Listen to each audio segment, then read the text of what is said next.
Welcome back to another episode of Stryke Talks with Stryke Team Official. We are here today with Master Ernest Frohm, who is one of my martial art idols here in the Oakland Bay area, and one of the guys who pretty much formulate the way I actually view a well-rounded martial artist, someone who both has the moral compass that we often kind of throw in with martial arts, but also pumps out at the exact same time a lot of really competitive athletes and fighters and things like that as well. So someone I definitely wanted to interview when I started this project, interviewing different martial artists. You are on the top of a list of people I want to talk to. So I just want to say, welcome. Thank you. I appreciate it. Yeah. So instead of me rambling about who you are, okay. How about you tell everybody a little bit about, I guess, to give us a little rundown of your experience, how you got started. Let's see. I started in 1977. My mother walked in with her window pane, bell bottoms, halter top, and the afro with the rose-colored glasses, and said she said, "Ernest, I signed you up for Taekwondo classes." And at this time, I was watching Yogi Bear, and I was on this sketch pad. Everybody used to have these big sketch pads back in the day, and I was drawing. And she came through the door with a beautiful smile and saying, "I signed you up." And I said, "Mom, it's Taekwondo and I don't want to do it." And all of a sudden I saw this face change from lady out and about to mom. And she just straight up said, "I never asked you." She says, "I'm a single mom. I don't know. I can't teach you how to be a man. I can only teach you what I know. And so I'm signing you up for this. And you're going to do it." And so I started 48 years ago against my will. That's wow. Okay, so that I didn't know, for one, against your will, and also the mom's reasoning is like, I can't teach you how to be a man. I can't teach you how to be a man, and I've signed you up for Taekwondo. Yeah, that and too. So we got that it's Taekwondo. Okay. And yeah. Okay. So did you? I say this because I have to remember that the people watching don't have the background that I have, knowing who you are. Oh, yes, sir. And I am aware, one of the reasons I look to you as such a good, not just martial artist, but a person who embodies those principles, is I've seen. Thank you, sir. A lot of the kids, of course. I've seen a lot of the students in your dojo look at you as a father figure. Those who don't always have the best family background, and you're very good at installing the positive martial art principles, but also, and the reason I look to you in specific, and for those who have followed my channel know, there's a fine line that you can reach between following martial art principles and you have a crazy person turn into a cult. Insane. And you are, in my opinion, like I said, a good example of how it should be done, because obviously you're not like that. But my point is, but you still espouse the principles in such a strong way, and people follow those principles. And I've seen many of your students truly, as I've seen them grow, because I've known you for many, many years, espouse those principles. And the reason that is interesting to me is, as your mom said, she put you into Taekwondo to teach you how to be a man. Help me a man. Yeah. Mm-hmm. And I'm wondering, did your instructor have that same thing with you? Oh, well, thank you for all the compliments, by the way. My instructor, Dathan Taylor, started teaching me when he was 17, 18 years old. Okay. And so when I met Dathan Taylor, it was after my mom had signed me up, and again, 8 years old, and I get there, and first there was a gentleman named Steve Min, and he had come from Korea, and he spoke very little English, but he, from what I can remember, did great Taekwondo. Okay. But he wasn't there long. And then another guy named Joe Lugo came along. All of these just months at a time, and they left. Joe Lugo was a green belt. So I really knew, I was like, this karate is fake. This is absolutely fake. And I would tell my mom, I would go home, and it's like, this is fake, Mom, it's fake.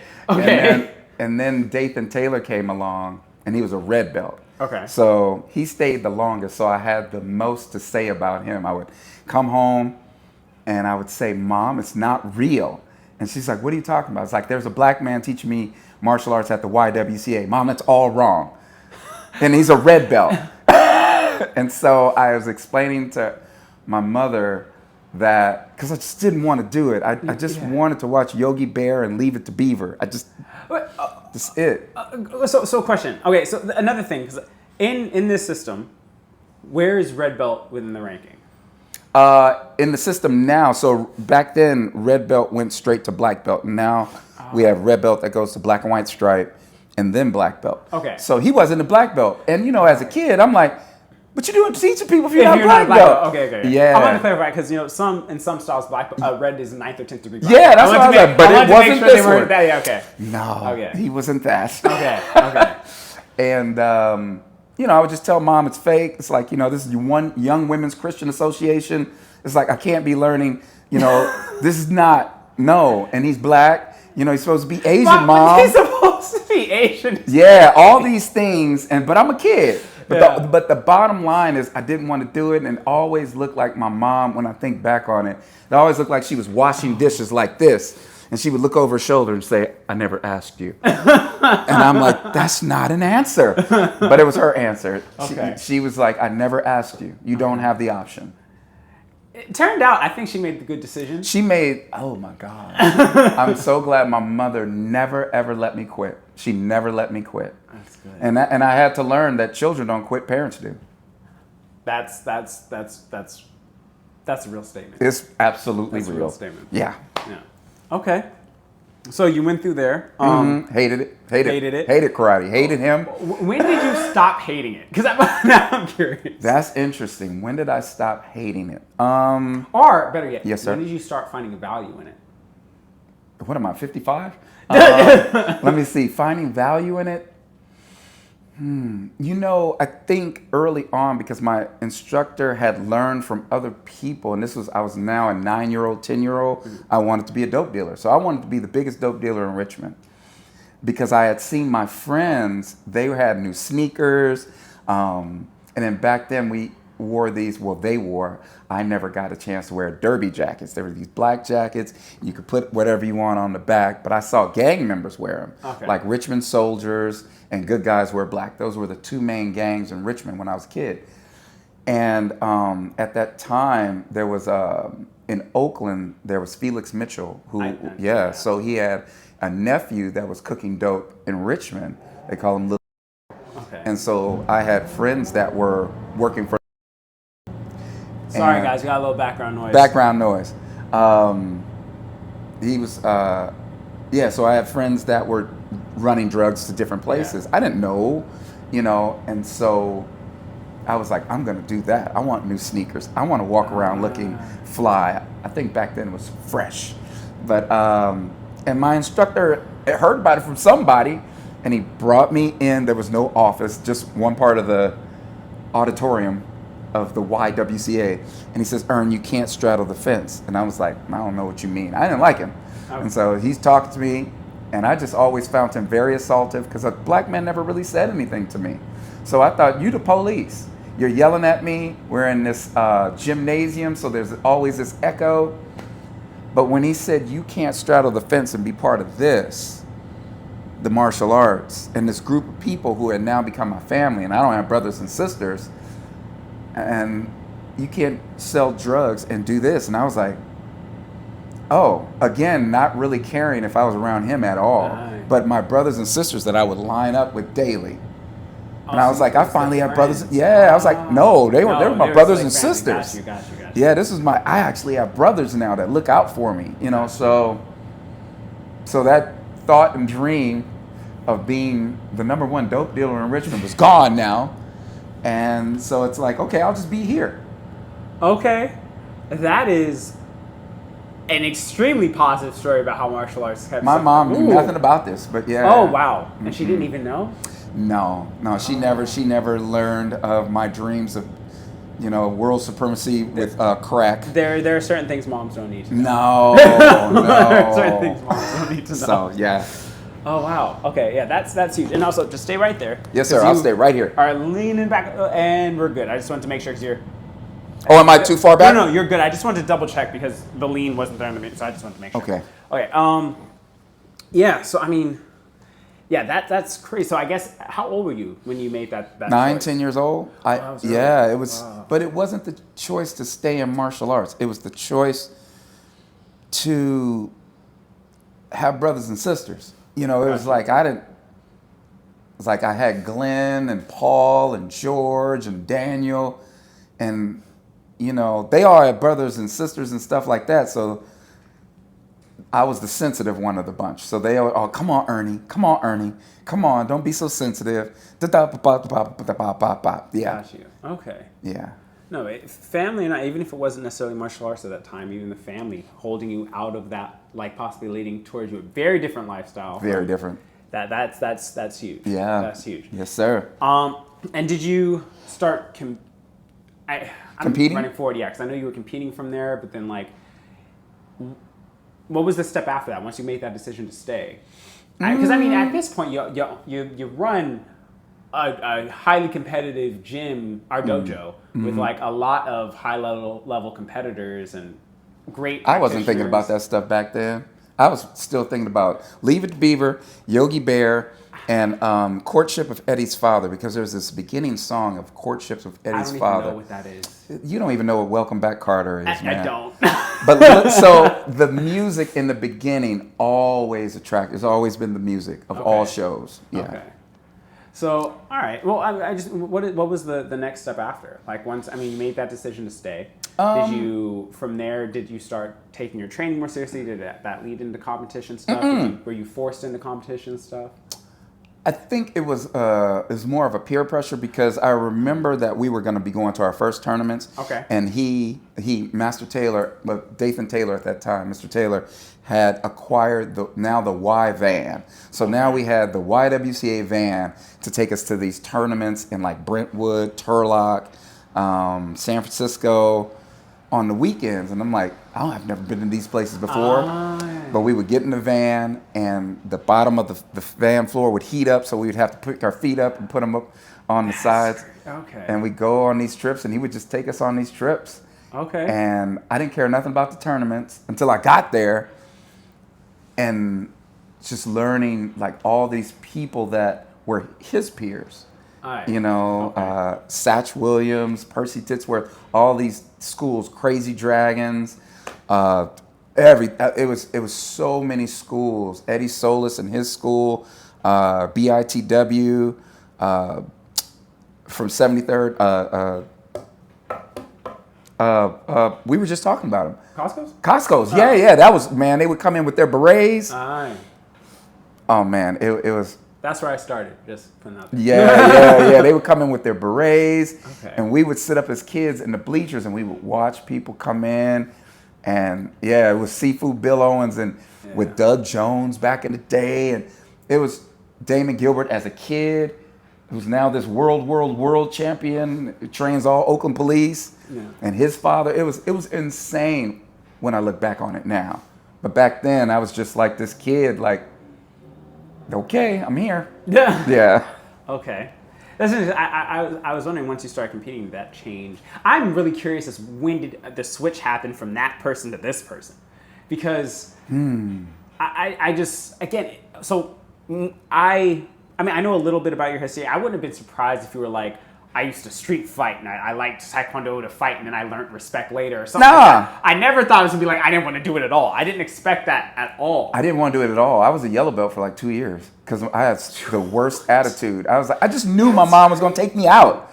I just knew. That's crazy. Yeah, because I would just stand there and purposely be weak. Like tension, shouldn't be, fighting stance. I don't understand this. I didn't want to do it. I'm not computing Yogi this. Bear, Leave It to Beaver, my goodness. the Beverly Hillbillies. Okay. I wanted to watch TV. Okay. So, as you started competing, I wasn't good at all. What? At all. I'll repeat, at all. I was. I don't No, I wasn't. I was just really. understand. I just wanted to be around people. I just wanted to, I never wanted the social aspects to end. That's it. Actually, the social aspects is one of the things I love about Yeah, I get that. you show up and it's like, oh man, Yeah. That's Jack or that's, whoever. It's like, I only get to see this person maybe once a month. And they're kicking me in my face. And then we're bowing and hugging at the end. So, yeah. Okay. Mm-hmm. But, I mean, at some point, you weren't not good the whole time. Because I know you're good now. So at some point, well, you got good. I think like even if you from the outside looking in, it's all from your perspective. That's So for me, I was fast, and that's what my instructor, Ern, you're so fast. It's just getting as I learned from Damon Gilbert, this term, fight IQ. Yes. I didn't have a fight IQ. I was just fighting. Okay. And I was just, the referee would say go, and you just go. I'm just going and not working on timing. It was only, I think, after I would watch people like Junior Salientes, and at that time he was with Asian Knights. Martin Salientes, Doug Katani, people that were my peers, but they were so much better than me. I think it was after I began to dance more. I got in high school and I got my black belt at 14 or 15. I think it's 14, 15, yeah. Okay. And it was cool. So now my ego's taking over because puberty is also coming at the same time. And I'm like, wow, I'm a black belt. What does that mean? This was also, I guess, during the time where karate was big in the media. Woo! Like, what are them turtles? Ninja Turtles. Ninja Turtles. Yeah. So there was Ernie Reyes Jr. And I saw and knew that guy like in tournaments. I'm like, he's doing movies. Okay. Yeah, so I was doing at that time the cool thing because it wasn't cool at first. Yeah, gotcha. Football, basketball, and those things were really popular, and I didn't know anything about anything to do with the ball. Okay. Still, I don't, and so yeah. Ask me right now. Yeah, I don't understand. I don't get it. But yeah, and so I think it was more of, seeing people do it on a level that I imagine myself doing it. Like I had people that we would go to the tournaments and I was still a black belt, but I would watch like the Crazy Dragons under Greg Laguerre, and I would watch like Percy Titsworth, which was, he had speed, but he knew when to do it. And that was one of my challenges, not my problem, but my challenges is like I had speed, but I didn't know when to go. It's like sitting in a car and it's like red goes to green. It's like, oh, I go now. So I push the gas and I just go. Got you. The referee would say, Ajime, or fight. And I'm like, okay, go that way. And you just go. And I just go. And it wasn't until I would watch these more elite fighters, to me in my brain, and then my instructor would say, Ern, sit right here and watch Satch. Watch his reverse punch. And then he would put me in a tournament. We'd be in a tournament, and then we were about to start, and he would say, time. And he'd say, Ern, you can only do reverse punch. What do you mean? So he would limit me. You can't use your legs at all. But he would only tell me when I'm about to fight. Okay. You can't use your legs at all. Or you can't use your hands at all. Why? Because he knew that was what I was comfortable with. And it's, martial arts, a great portion of it is being comfortable in the uncomfortable. Yeah. So he would put me in a position where he would even like purposely take away my timeouts. Oh, wow. Yeah. So let's say starting the fight, you only get one timeout with your coach. The referee would be like, go. And he'd be like, time. And I'd be like, oh, you just took my lifeline. Yeah, it's like, no, you have to fight. Okay. They have a timeout, you don't. Oh, wow. That is interesting. Oh, yeah. So a lot of the techniques that I use now with my competitors, my instructor did it to me. It's like, it's just limiting me. When you limit yourself, you broaden your horizons for later. Okay. Mm-hmm. That's an interesting perspective to puting limits even during the tournament itself, not just during training, but during the tournament never let itself. your fighter know. But if you think, if it's not about the tournament itself, it's about, you know, growing the person who's in the tournament. And you're looking beyond just like taking this one W. Well, no, yeah, we weren't about that at all. The tournaments were tools for family. You know, it's like coming to a family barbecue every time we go to a tournament. And for how do we relate this when we get back to the dojo, which was the YWCA? So, you know, it was just more of, he was instilling, I think, having the basics. That's what I'm about now. You're saying, how did I get to where I am? It's like, it's all about the basics. You know, it's all about, as he would say, your bread and butter. If you only have these things to live on, you got to live. And so he said, you only have a reverse punch. And if I kicked and I got a point, he says, okay, Ern, he's got to get that point back. And you got to let him get that point back. Oh, that's wild. Oh, yeah, no, man, it's art. That's crazy. Yeah. Okay. Yeah, and I would have to get the shot. Okay. All right, now you're back at only hands, Ern. Yes, sir. That's crazy. Okay, yeah. So that's very different. I've never even thought about doing something like that. Yeah, no, it's, you know, it's if the world shut down right now and all the gas pumps were, you know, all the gasoline is taken up because there's lines at the gas station, I'm hoping that the majority of people have a dual fuel generator to run their house, because you already know the gas won't be there. So have a dual fuel generator. So Master Taylor instilled in me a dual fuel generator. I don't have my legs. Like right now I have a replaced hip, but I can kick the same now. But for a long time it's like, oh, I'm only going to have my hands. I'm really glad that he taught me that. Got you. Yeah. Got you. Understood. All right. Wow, that is a very interesting, that's a wild training method. He was a wild guy. Hey, thank you guys for watching part 1 of my interview with Master Frohm. Part 2 will probably be coming out sometimes next week. So please hit that like and subscribe button and that notification bell so you are alerted when the next part of the video comes out. All right, guys. See you next time. Peace.